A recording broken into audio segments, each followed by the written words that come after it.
What's going on, guys? Welcome back to the channel. We're back in the garage. I'm standing in front of the Evo right now. Good old Jared the Evo that we picked up in New Jersey about 2 months ago. Abandoned, blown up, all the way disassembled. And it's been sitting for a while. So I want to start to get this thing back together. Almost have everything to get this engine built up. But for now, let's take a look at this thing. It needs some work. So having a look under the bay, obviously yes, engine's gone, transfer case gone, transmission's gone. It is a mess. Like, not only just dirty mess, we got a whole rat's nest of a wiring harness here. I've never messed with this harness before, so we're gonna figure this out together. Like, it's just a mess from the top down. Subframe's a mess. So what I wanna do is start off by just cleaning up the harness. If I can take it off, I will, but I'm not sure if I can. I'm not too familiar with these cars like I am the Subarus. So we'll get that cleaned up, kind of move off to the side, and then just start cleaning everything. And then I want to get the front lifted up. We're going to drop the subframe out of the car, get that all degreased, cleaned up, and then probably get that back in. We'll clean the entire car. The only reason I haven't pressure washed the outside is because that window is down and it's, you know, can't really roll it back up unless I do it manually. So I might just put something over that window, pressure wash the car down, and that way, you know, it'll be clean. I hate working on a dirty car, especially this bad. I haven't exactly decided how I want to put this engine in. If I want to put it all in at once with the subframe, the transmission, the transfer case, all that. Or if I'm gonna put the subframe in and then drop the engine in with the transmission, and I'll already have the transfer case on there. Being that I don't have a lift, I think that might be the easier route. So once we get everything cleaned up, I might slap the transfer case on, get it kinda mounted where I want with some straps, and that way when we have the engine and the transmission bolted together and ready to go in, we can just drop it in, bolt it into the transfer case, and it'll be mounted. So there's a lot of parts I'm still looking for this car, and I do need to get some nuts and bolts on order because a lot of them are cross-threaded or rusted or broken. Let's get you on the tripod and see if we can't figure out this wiring harness mess.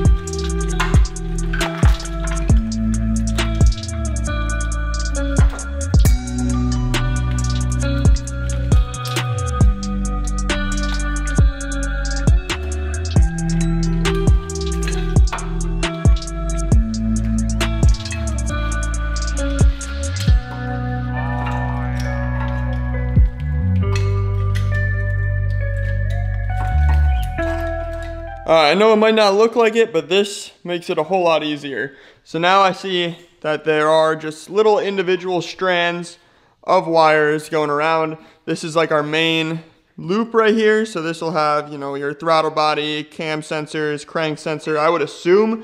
Yeah, like looking at this, I know that's throttle body for sure. Yeah, so, and then this is the other strand. This has a lot of the grounds on it. This looks like it'll go on the starter. Yeah, so it's starting to make a little bit more sense. I don't know, this is all some Evo stuff I've never seen before, so we'll have to figure where all those mount. But yeah, that makes it a lot less complicated for me personally. Now you can see this is all cleaned up. I'm gonna try to organize the stuff on this side of the bay a little bit. I know the power steering pump's probably gonna come out when we pull the subframe. That way we don't have to disconnect any of that hard line. So yeah, let's try to clean it up. Make sure we're not kinking any lines too much. And then we'll get Panzer backed out, get this jacked up, and we'll try to pull that subframe out of there. We gotta get the wheels off first as well.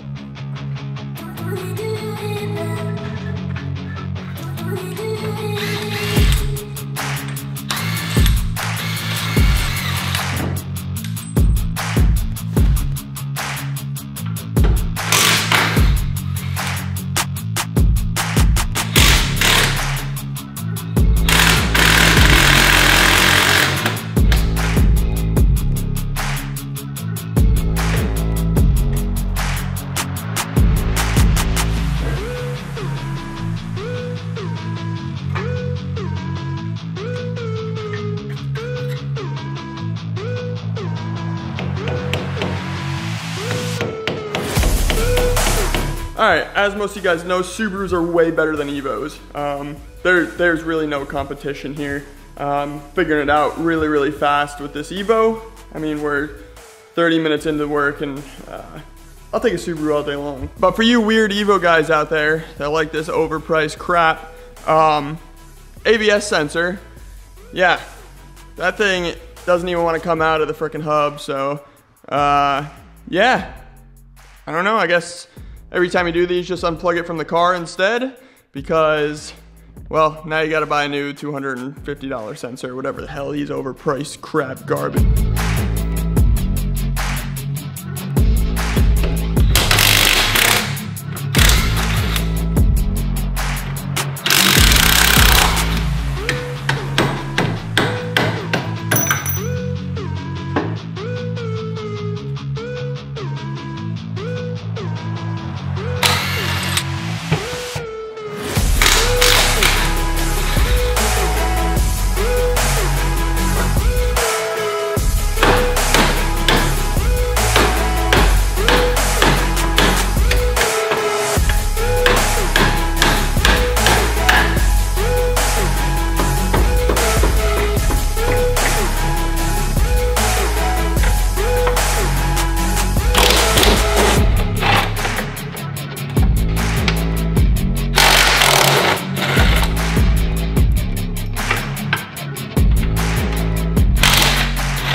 Subframe is now out of the car. We're gonna go ahead and disassemble this all the way down and then hit everything with some degreaser, clean it all up. Oh, look, we got a bolt down there for us. But yeah, I wanna get this all cleaned up, looking as new as possible before it goes back in the car. The rust, I don't have a sandblaster, or else I would sandblast these, powder coat them, and get them all nice, but we'll do our best to clean them up with what we have. As you see under the car, pretty clean. We obviously still have to clean the car itself, but I'm gonna get all the tools picked up and then we will start tearing apart this subframe.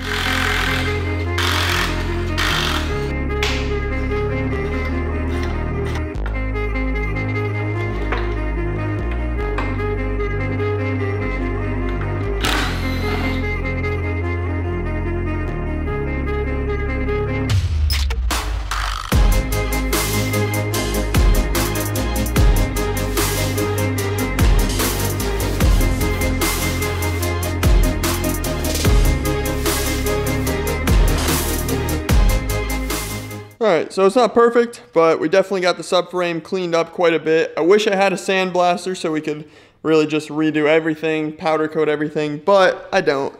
So we got, yeah, everything is pretty clean for the most part. Now we can go ahead, get this all back reassembled on the subframe, get it all in one piece, and like I said, I do want to wheel this outside, get it all cleaned up, and then we can go from there.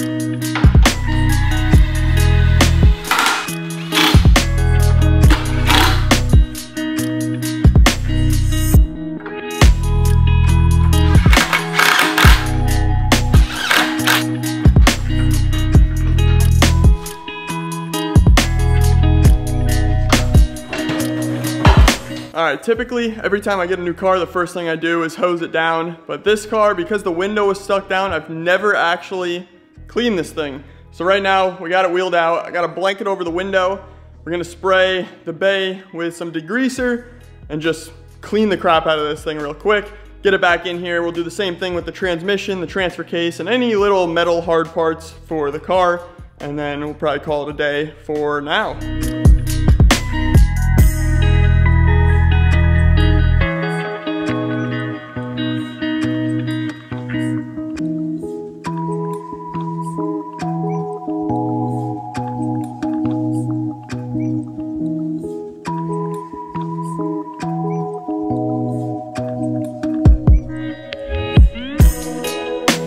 we got the trans out of the trailer, and we're gonna go ahead and clean this up. As you can see, actually, I don't know if you can see, it's pretty dang sunny out here, but it's pretty dirty all the way around. So I'm just gonna go ahead, hit it with some degreaser, and we'll clean this up as well.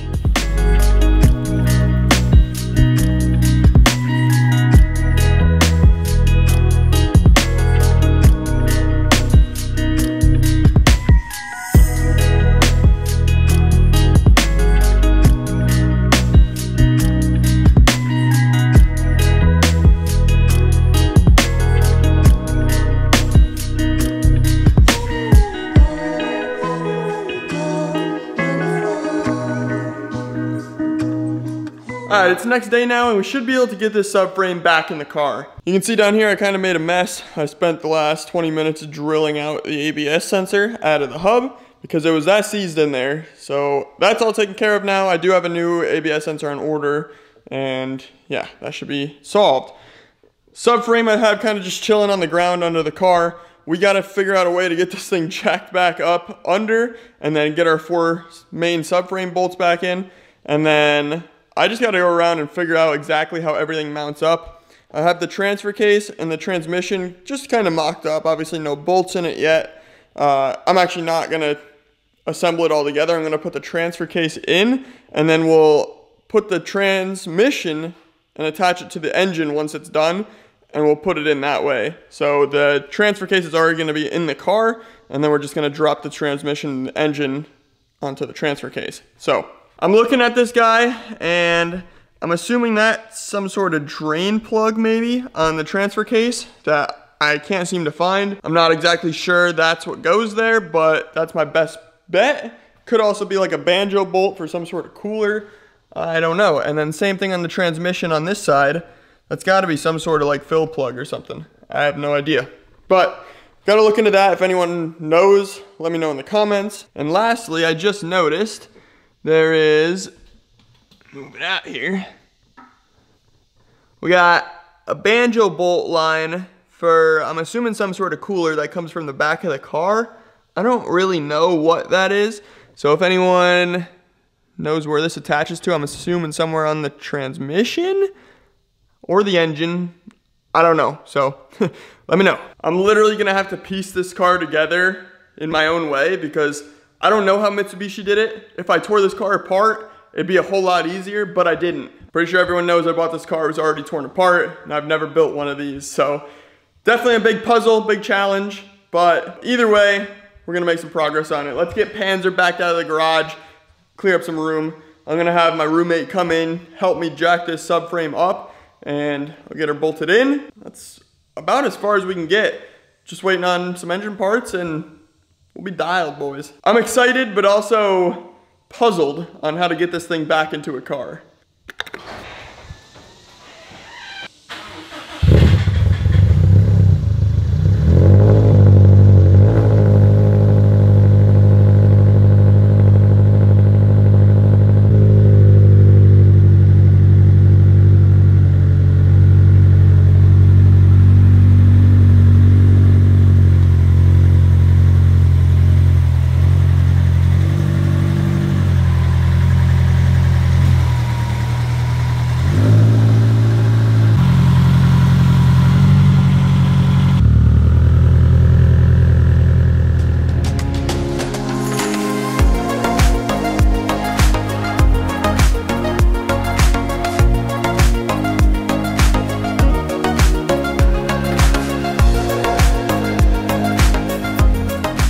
So as I'm sitting here getting the subframe ready to go back in, I figured I'd clean and kind of just grease up the wheel bearings to make them, you know, as good as we can. And coming over to this side, having a look at this one. If you guys see that movement in there, that's no good. So we're gonna need a new wheel bearing for the driver's side, and might as well do the passenger side as well. So as we continue to rack up an unfathomable price to get this freaking car back together, I just wanna remind you guys, I'm not wearing a shirt right now, but I do have the old Panzer jet tags here, and we got some Panzer stickers, we got some Panzer tees on panzerbuilt.com. Help support the channel, and go get yourself a tea. But right now, let's get the subframe back in the car. We can always pull out the wheel bearing another day, anytime. I'm gonna go get Seth, and we'll get this thing jacked up into the car.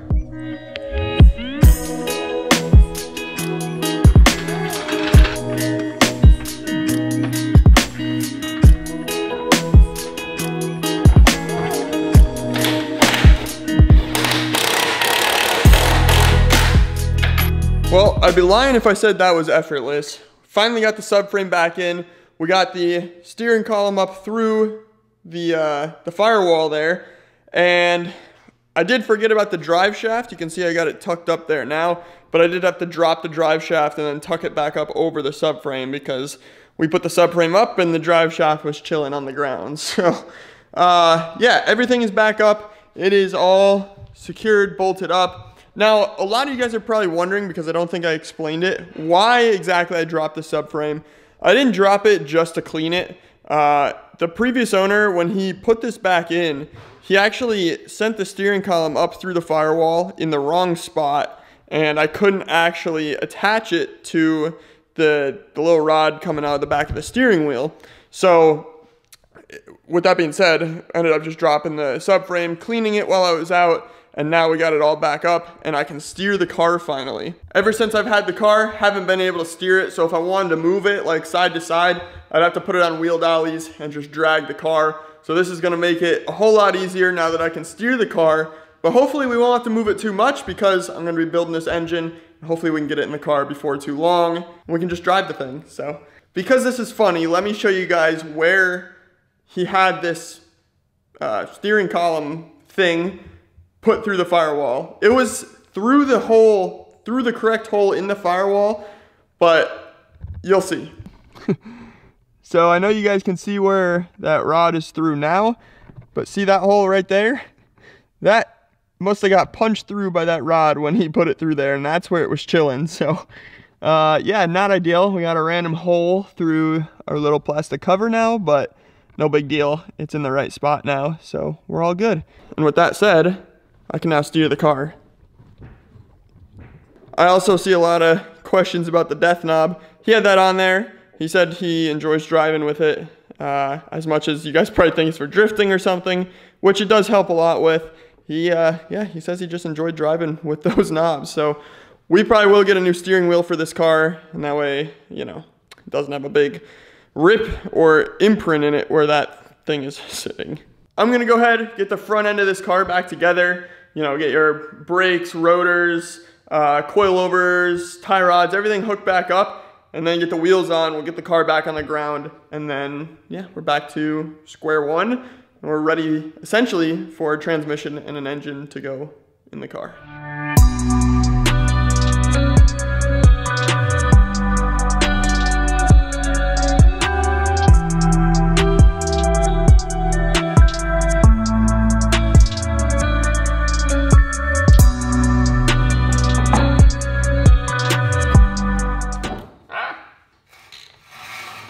Front end's all back together. Now check this out.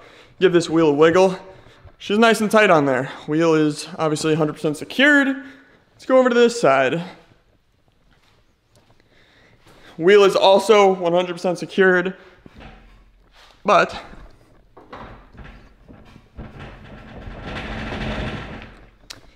yeah, that wheel bearing is done for.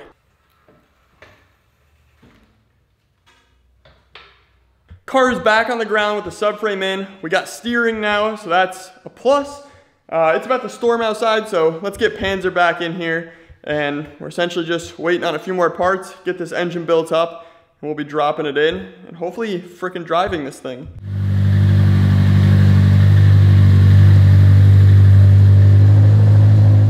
Looks like we got him in just in time. It is about to open up out here. We get some pretty crazy thunderstorms out in North Carolina. And as I'm saying that, we got some lightning in the sky. The old dirty Max. One day, I'm gonna have a shop that fits a truck that size, I promise. But with that said, I'm gonna wrap up this video right here. I hope you guys enjoyed. I'm excited to do this build as much as I might seem a little demotivated.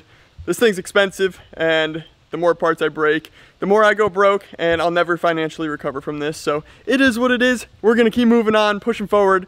Catch you in the next one. Till then, Peace out. See y'all later.